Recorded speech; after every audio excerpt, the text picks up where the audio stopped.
Oseas capítulo 2 y vamos a leer a partir del versículo 16.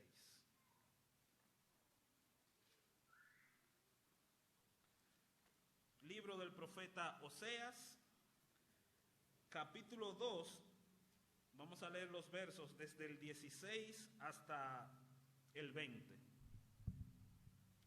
La palabra de Dios nos dice así: En aquel tiempo, dice Jehová, me llamarás Ishi, lo que significa esposo, y nunca más me llamarás Baali, que es Señor. 17, porque quitaré de su boca los nombres de los Baales, de los dioses falsos, y nunca más se mencionarán sus nombres.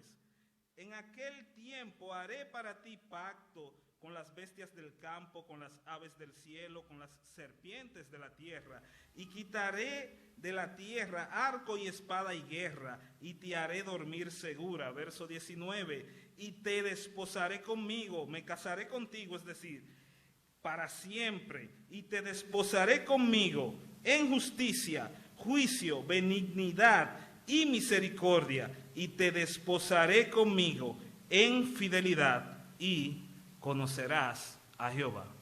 Vamos brevemente a orar dando gracias a Dios por su palabra.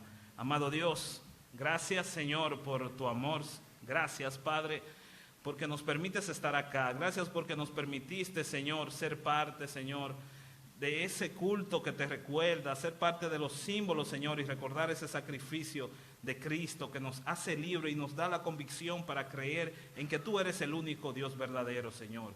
Gracias por las alabanzas, gracias por cada hermano, por cada persona aquí presente. Gracias, Señor. Si hay alguien que no ha creído en Cristo, que está aquí con nosotros, y te pedimos que sea convencido por tu evangelio y que los hermanos sean altamente, todos seamos altamente edificados por ti y salgamos acá con corazones llenos, Señor, de tu gracia y dispuestos a adorar con nuestras vidas, porque tú eres el único y sabio Dios, el Dios eterno, el Dios bondadoso que ha dado su Hijo a morir por nosotros. Gracias, Padre, por tu palabra.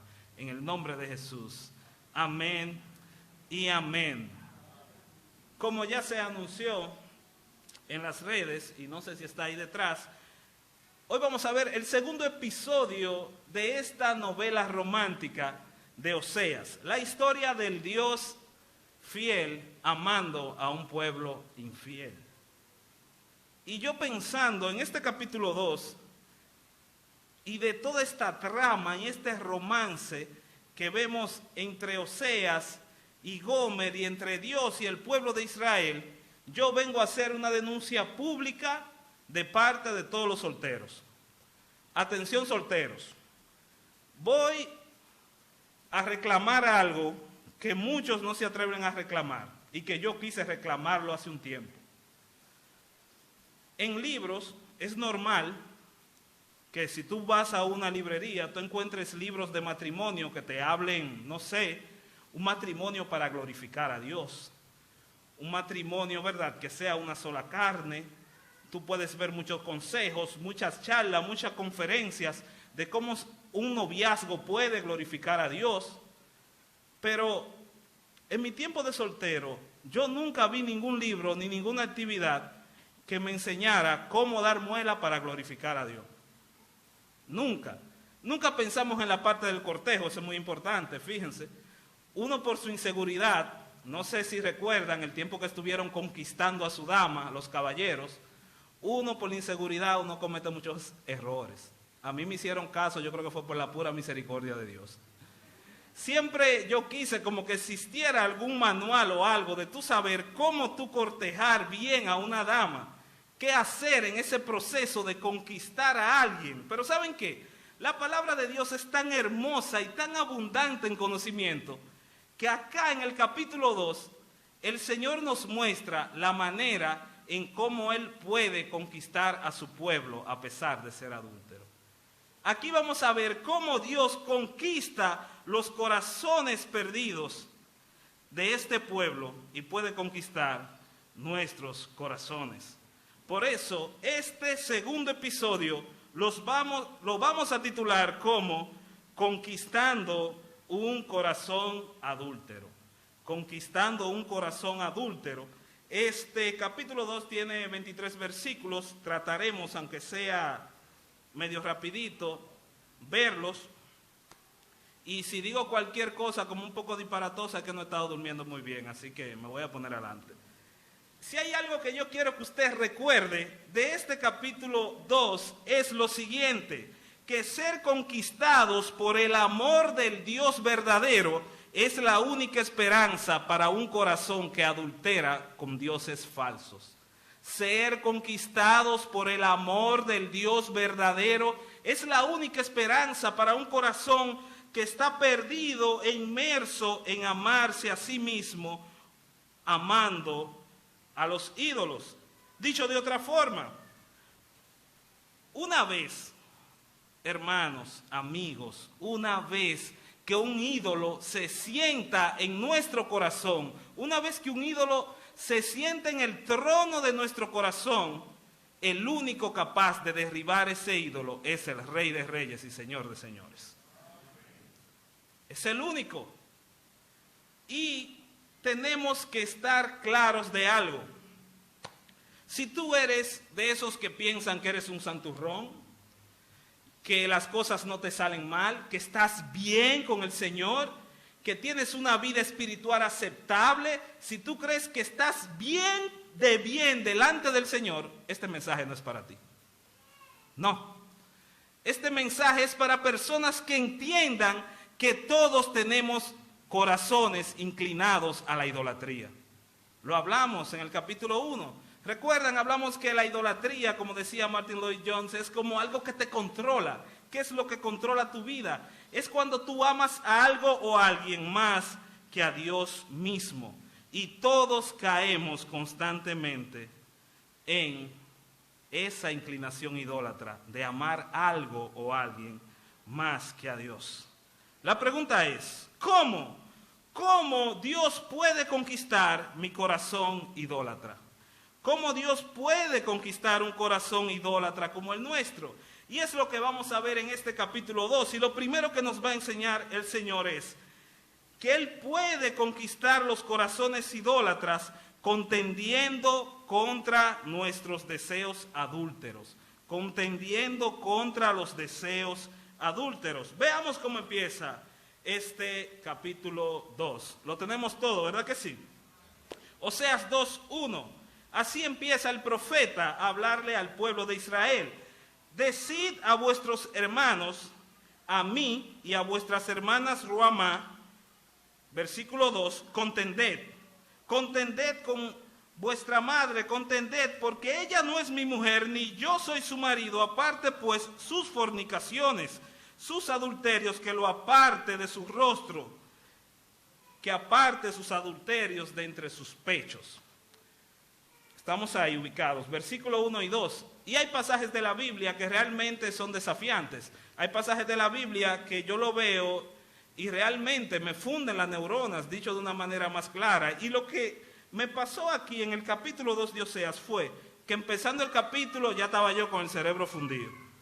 Empezando el capítulo yo me preguntaba, pero ¿a quién es que le está hablando el profeta? ¿Qué querrá decir esto? El Señor está mandando a contender, está ordenando a un pleito. Esa palabra puede ser un pleito legal, puede ser una disputa, pero el Señor está mandando a alguien a luchar. ¿Pero a quién Él está mandando a luchar?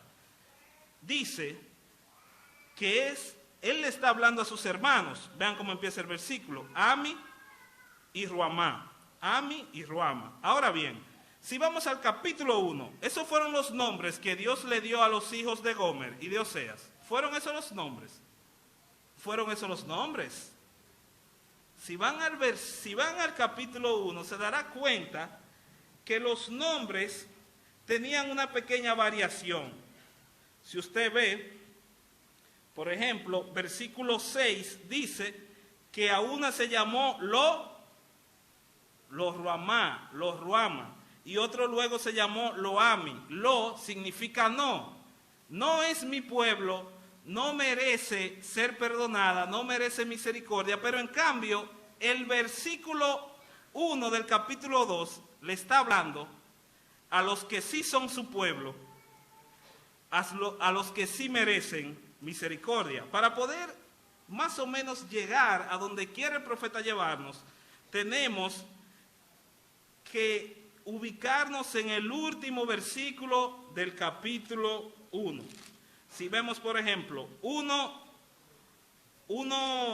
desde el final, ya desde el 10 en adelante, está hablando de que la promesa de ser su pueblo, la promesa de que llegará un momento donde ya no será no misericordia que se llamará el Hijo, sino que se llamará misericordia, que llegará un momento donde no se va a llamar no es mi pueblo, sino que será su pueblo.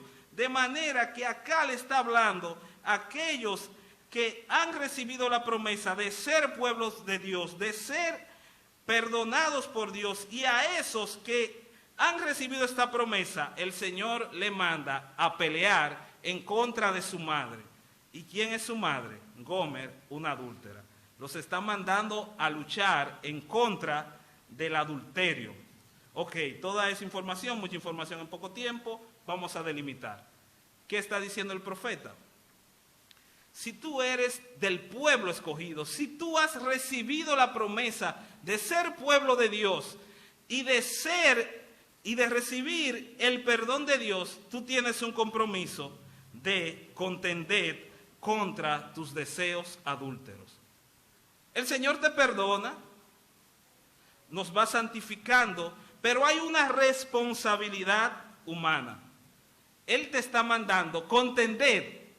Le dice al pueblo, representado en sus hijos, deben contender contra Gomer, que es la que está fallando a Oseas, es la que está siendo infiel.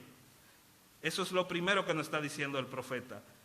¿Cómo el Señor nos ordena o nos guía para contender contra nuestros deseos adúlteros? En primer lugar, ordenándonos a luchar en contra de esos deseos.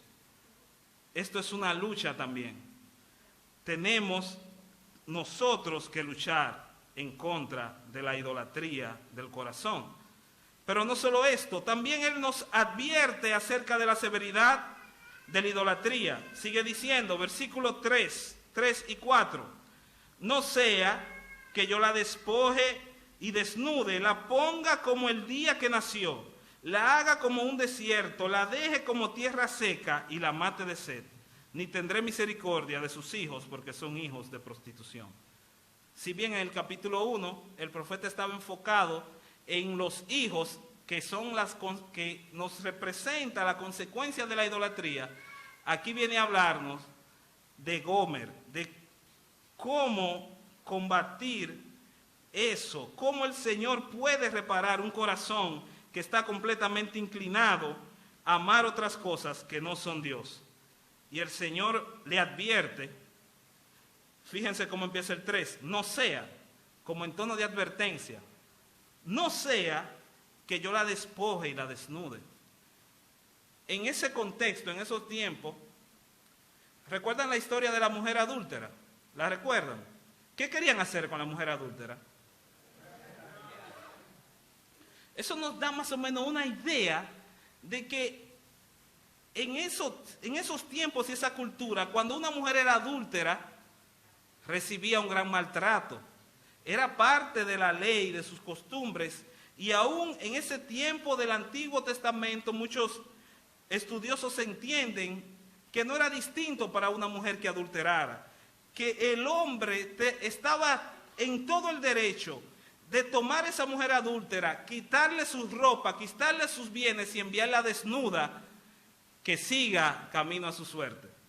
De manera que nosotros, como infieles y adúlteros que hemos sido al Señor, el Señor ha estado en todo su derecho de abandonarnos, de dejarnos que nos consumamos en nuestro propio pecado y nuestra propia idolatría, porque nosotros hemos sido los que hemos fallado, nosotros hemos sido los adúlteros, pero el Señor, aun siendo el esposo afectado, en vez de acudir con violencia y sin ninguna misericordia, envió a Cristo para sanar nuestros corazones adúlteros y darnos esperanza. Pero eso sí, Él hace la advertencia. Pero no solo eso, sino que el Señor continúa hablando al pueblo y usando esta analogía, demanda del pueblo una adoración exclusiva. Versículo 5. Déjala que se vaya, ¿verdad? Como veíamos. No tendré misericordia de ella, porque sus hijos son hijos de prostitución. Así arranca ahora el 5. ¿Por qué? Porque su madre se prostituyó, se fue con otros amantes. Esa que dio a luz se deshonró, es decir, quedó avergonzada. ¿Por qué? Porque dijo, iré tras mis amantes que me dan mi pan y mi agua, mi lana y mi lino, mi aceite y mi bebida. En resumen, ellos dicen, el Señor le está diciendo que se vaya con sus amantes, porque ellos dicen que sus amantes le suplieron todo. ¿Quién suplió todo a Israel? ¿Fue Baal? ¿Fueron los dioses cananeos? ¿Fueron estatuillas, terafines? ¿Quién suplió a Israel? Dios, el Señor. Por ejemplo, en la meditación, ya Josiel me ayudó ahí un poco, él hizo un recuento de cómo en otras ocasiones ya el pueblo venía y traía un becerro. Este fue el que te sacó de Egipto. Pero caramba, ¿y qué es eso? Esta distorsión, ¿de dónde viene? ¿Qué es lo que pasa? Cuando yo estaba leyendo estos pasajes y llego a esta parte, estoy buscando un comentario porque usted sabe que uno coge lucha, es más con pasajes así. Estoy buscando comentarios y veo que un comentario dice, el problema de Israel es el sincretismo religioso. Yo, espérate, ¿cómo así? El sincretismo religioso. ¿Qué es eso? ¿Qué es el sincretismo religioso? Sigo leyendo. El sincretismo religioso, decía, es como esa mezcla de una religión y otra. Es como que yo sirvo al Dios verdadero en ciertos aspectos, pero en otros aspectos sigo viviendo mi propia vida. ¿Recuerdan cuando estudiamos a Amós? Ellos decían que servían al Dios verdadero, pero sus corazones y sus vidas estaban completamente desviados. Ese es el sincretismo, pero todavía la palabra sincretismo a mí se me hace hasta difícil de pronunciar. Entonces yo dije, ok, vamos a buscarle un sinónimo. El sincretismo religioso, más bien, como me lo explicaban allá en el campo, es como una mezcolanza religiosa. Y fíjense, la palabra mezcolanza sí existe. Si usted va al diccionario de la Real Academia de la Lengua Española y busca la palabra mezcolanza, ¿usted sabe qué va a decir? Una mezcolanza es una mezcla extraña o ridícula. Extraña o ridícula. Una mezcolanza es cuando, por ejemplo, usted se encuentra un reguero de papel en la oficina y usted me dice, Dios mío, pero la secretaria me dejó un arroz con mango en la oficina. Cuando pensamos en un arroz con mango, ¿qué pensamos? Como que eso no pega, ¿verdad que no?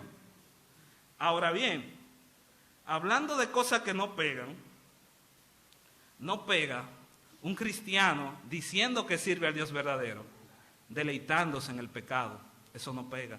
Un cristiano decir que vive bajo la sombra del Dios Santo, viviendo bajo sus propios deseos. Ese es el problema. Tenemos que ser conscientes y sinceros y admitir que aún en estos tiempos vivimos bajo la sombra del sincretismo religioso, de esa mezcla de querer servir a dioses falsos mientras decimos que servimos al Dios verdadero. Decimos que queremos amar a Dios, pero amamos más el dinero, amamos más nuestras ocupaciones, amamos más muchas cosas. Y esto es lo que el profeta está condenando en esta analogía de Oseas con su esposa adúltera. Pero ¿qué más hace Dios para conquistar estos corazones que nada quieren saber de Él? Versículo 6. Por lo tanto, he aquí, yo rodearé de espinos su camino y la cercaré con seto.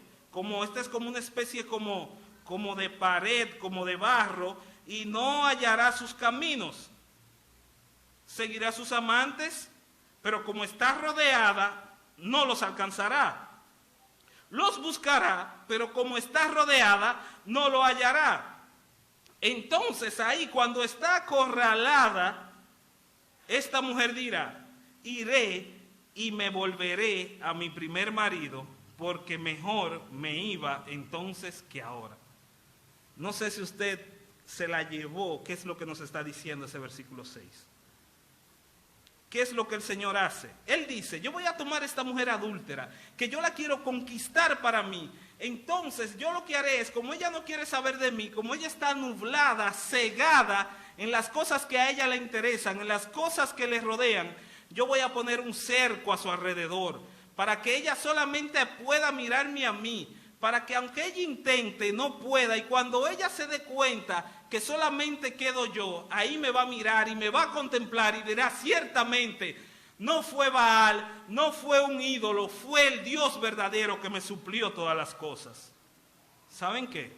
Eso es lo que hace Dios. Muchas veces Dios tiene que acorralarnos dentro de situaciones difíciles para hacernos acudir al único Dios que libra y el único Dios que salva, el único Dios que da paz, el único Dios que da vida eterna. Es que Dios nos ama tanto, tanto, oiga esto bien, el Señor nos ama tanto, tanto, tanto, que para guardarnos de la idolatría son muchas las oraciones que Él se niega a contestar. Son muchas las oraciones que Dios no responde para guardarlo a usted de la idolatría. Usted que se está quejando de que no pudo cambiar el carro este año, de que no pudo comprar la casa de sus sueños, de que no pudo lograr X o tal proyecto, quizás es Dios guardándolo a usted. Y es así, lamentablemente, así es que funciona el ser humano luego de la caída. Solamente cuando estamos acorralados por las circunstancias, acudimos al Dios verdadero. Y así el Señor se dispone a conquistar un corazón adúltero. Y no solo eso, sino que el Señor también, para que nosotros recapacitemos y entendamos su soberanía y que Él es el único Dios y que necesitamos ser perdonados por Él. Otra manera de Él conquistarnos es que pone al descubierto nuestro adulterio. Muy distinto a conquistar una dama en el sentido humano, ¿verdad que sí? Cuando usted está cortejando una dama, si usted le gustaba poco bañarse, ese día usted se baña mejor que nunca. Si usted le importaba andar con los zapatos sucios, ese día usted anda con los zapatos más limpios, porque usted quiere dar una buena impresión. Y todo lo que ella te dice, ay, sí, tú te ríes de todo lo que ella te dice, porque tú quieres caerle bien. Pero aquí vemos un Señor conquistando nuestros corazones, que no le interesa caernos bien, es lo que le interesa, cambiar nuestro corazón. Y entonces miren con qué palabras viene el Señor a hablar. Estamos, versículo 8, dice así, y ella no reconoció que yo le daba el trigo, el vino, el aceite, que multipliqué la plata y el oro que le ofrecía a Baal. Por tanto, ¿qué dice el Señor? Yo volveré y tomaré mi trigo a su tiempo. Se lo voy a quitar, mis bendiciones, mi vino, a su sazón, a su tiempo. Le voy a quitar mi lana, mis beneficios se lo voy a quitar. ¿Para qué? Para dejar de cubrir su desnudez. Mi lino que había dado para cubrir su desnudez y todos esos beneficios que el Señor le había dado al pueblo de Israel, acá le dice en la voz del profeta, yo le voy a quitar todas esas cosas para que todo el mundo vea que esta realmente es una mujer adúltera.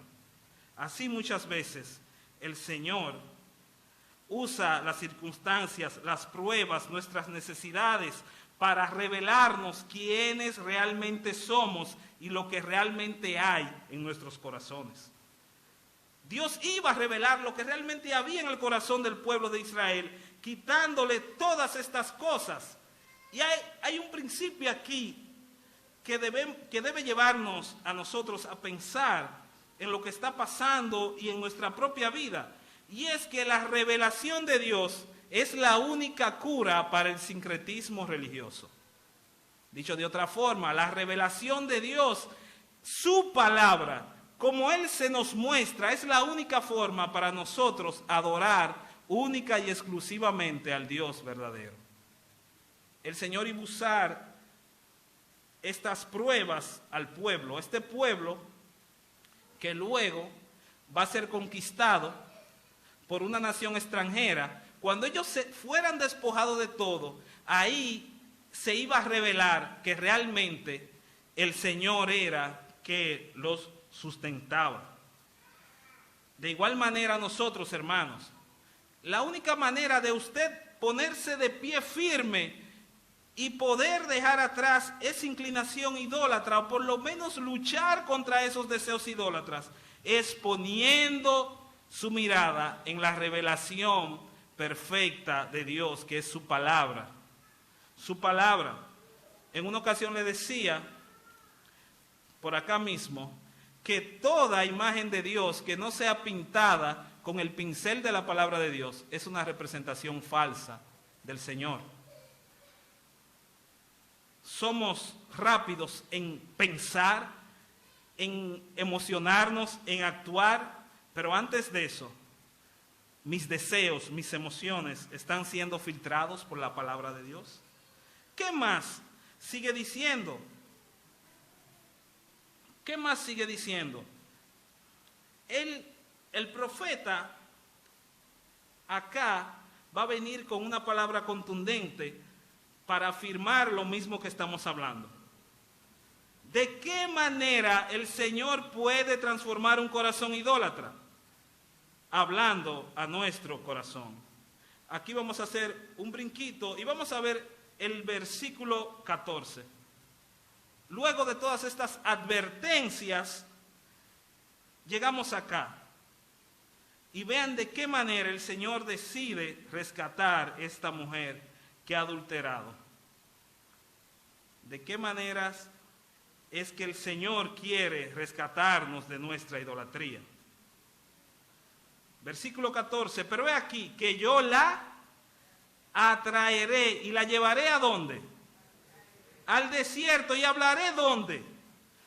A su corazón. La traeré al desierto y la llevaré y le hablaré a su corazón.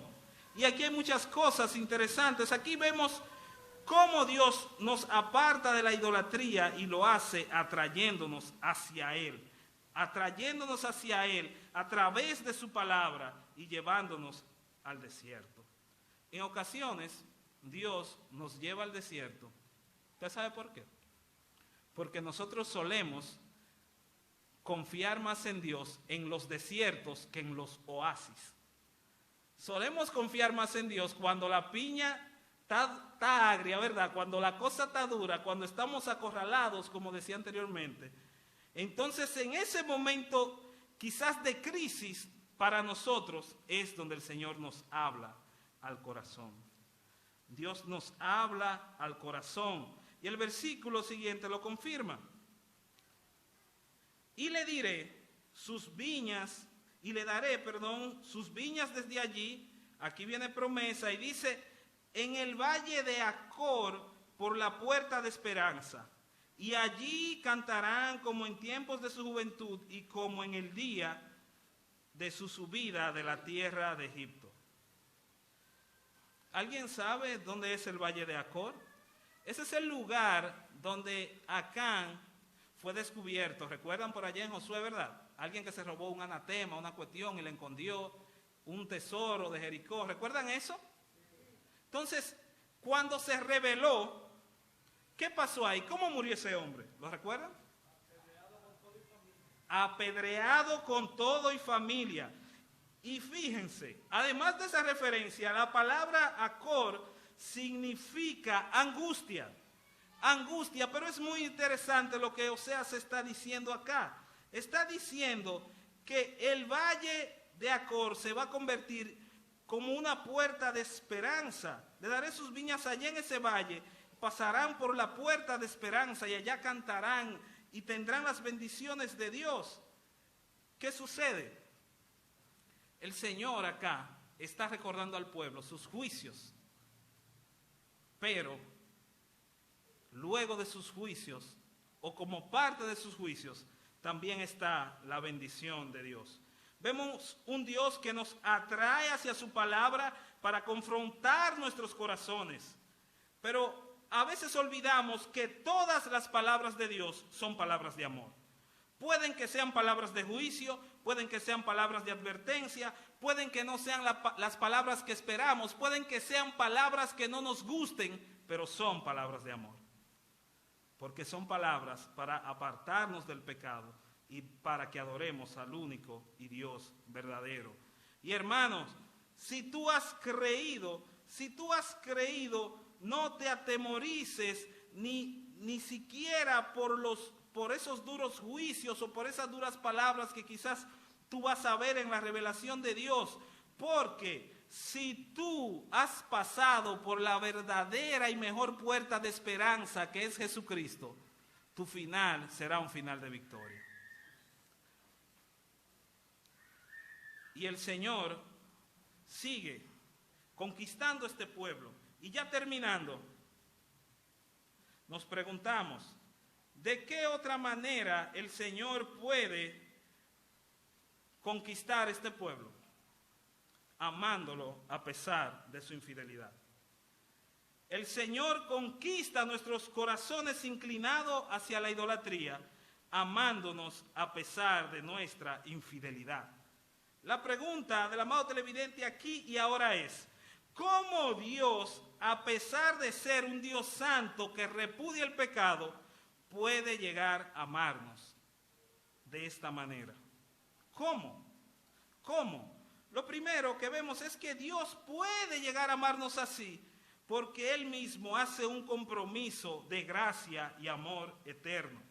Fíjese bien, versículo 16. Dice, en aquel tiempo, dice Jehová, me llamarás ¿cómo? Ishi. ¿Recuerdan? ¿Qué significa Ishi? Lo dije al principio. Esposo, dígalo sin miedo. Ishi es esposo, me llamarás esposo y nunca más me llamarás Baali. Baali viene del nombre, ¿verdad?, de ese dios cananeo que le decían Baal, un dios falso.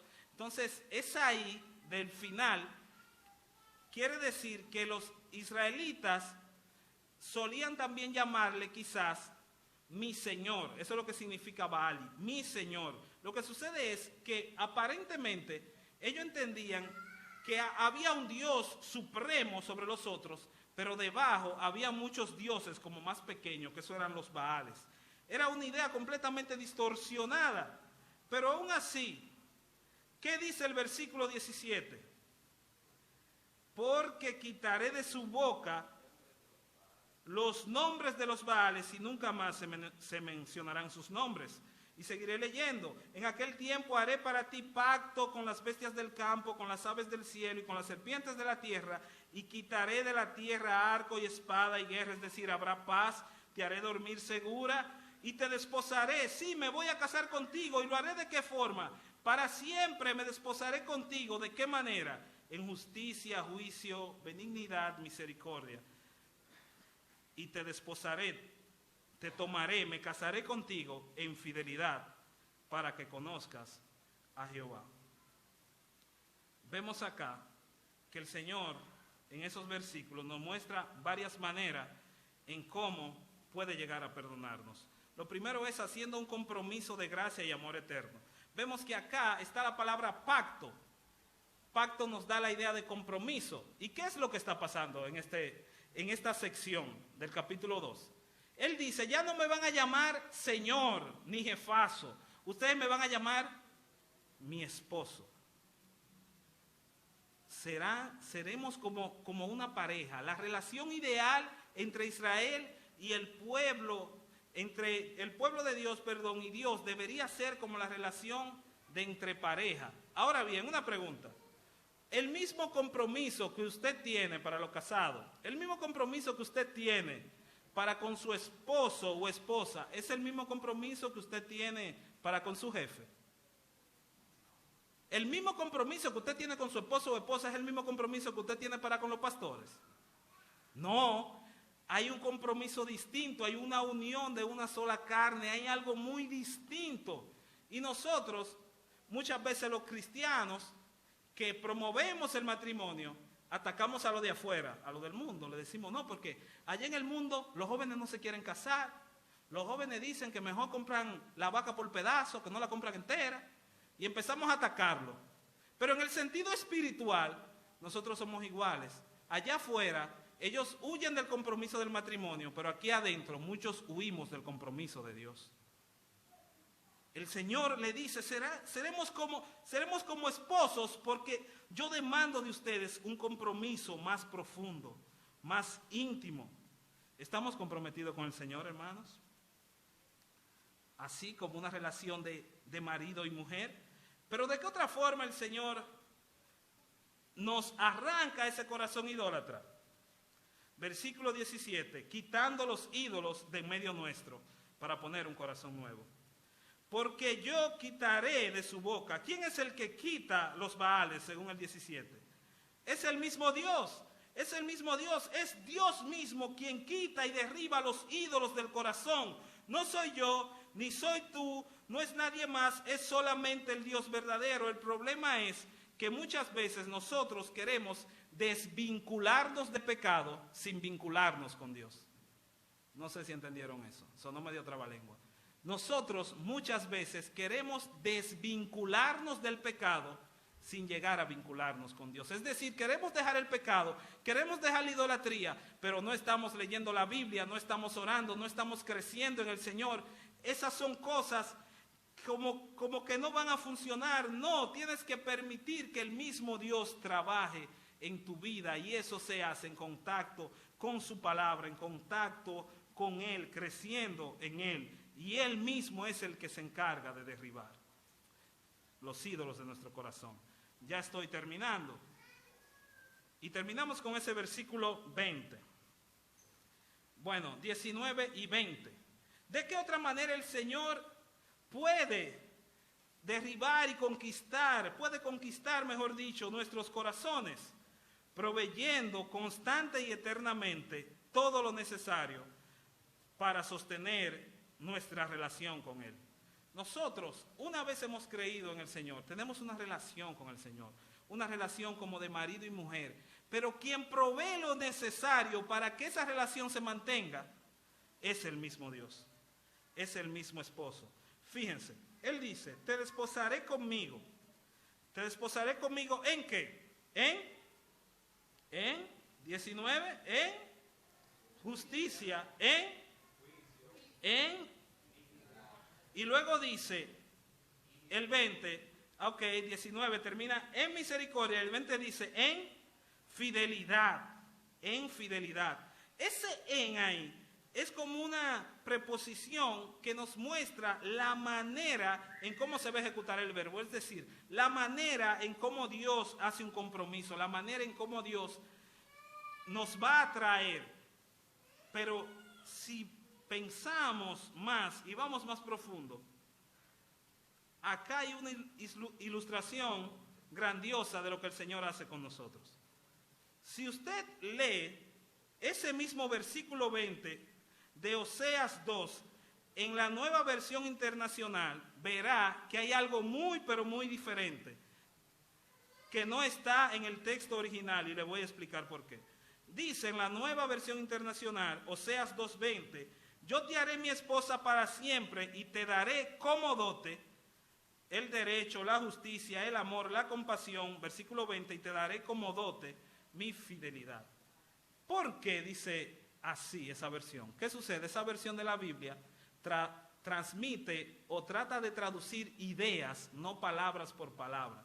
Entonces, cuando usted analiza el contexto, es como un contexto de matrimonio, es como un contexto de boda.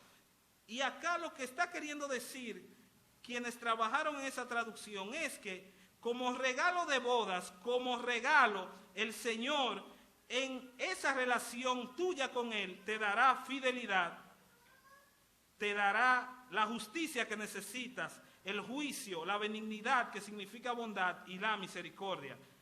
En resumidas cuentas, en la restauración de nuestra relación con Dios, esa relación que se consumó allá con la muerte y resurrección de Cristo, en nuestra relación con Dios, es Dios mismo quien pone todo lo necesario. Usted no puso nada ahí. Es Dios mismo quien sostiene esa relación de nosotros con Él. Es Dios mismo quien provee la justicia, quien provee la bondad, quien provee el amor, quien provee la fidelidad. El Señor te está diciendo, ok, tú eres infiel, tú tienes un corazón que se inclina a serme infiel, yo te voy a dar un corazón nuevo, con fidelidad. Nos vamos a casar con fidelidad. Tú no tienes fidelidad, yo te doy fidelidad. Tú no tienes amor, yo te doy amor. Tú no tienes bondad, yo te doy bondad. Es Dios mismo quien suple todo esto. Y al final del verso termina diciendo, y entonces conocerás al Señor. Y conocerás a Jehová. Y conocerás al Señor. Es que el amor de Dios debe llevarnos al conocimiento de Dios. Amar a Dios debería ser sinónimo de conocerlo. Contemplar lo que Dios ha hecho por nosotros a través de Cristo debe movernos a conocerle. Acá, ese hebreo de conocer es como conocer a alguien que tú has visto en persona. No es un conocimiento simplemente intelectual. Ese conocimiento del que hablo Oseas es un conocimiento también experimental. Es experimentar lo que Dios es y lo que ha hecho. Eso nos llevará a amarle de verdad. Y esa es la manera en que Dios nos conquista a nosotros, derribando esos ídolos del corazón con su propio poder y fuerza, cercándonos muchas veces para que solo acudamos a Él, amándonos como nadie más nos ha amado. Termino con esto. Primera de Juan 4:19, cortico. ¿Alguien sabe qué dice? Primera de Juan 4:19. Si no lo recuerda, lo puede buscar o lo podemos proyectar. Primera de Juan 4:19, que no se le olvide esas pocas palabras y tan hermosas. Nosotros le amamos a Él. ¿Por qué? ¿Por qué le amamos? Porque ser conquistados por el amor de Dios es nuestra única esperanza. Ser conquistados por el amor del Dios verdadero es la única esperanza para aquellos que se han entregado a vivir sus propias vidas según sus propios criterios, según sus propios dioses que se han inventado.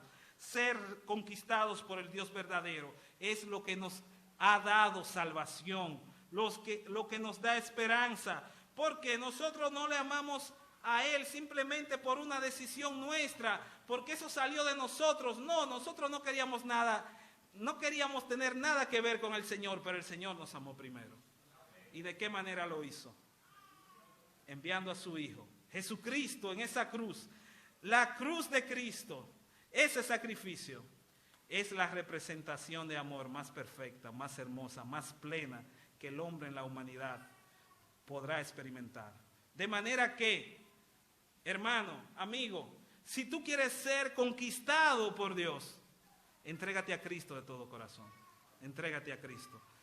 Si tú, querido hermano, estás batallando constantemente contra ese pecado que se está convirtiendo en tu ídolo, es el Señor quien derriba ídolos, no es con tus propias fuerzas. Entreguémonos a Dios, que su amor es poderoso y su amor nos rescata. Vamos a orar.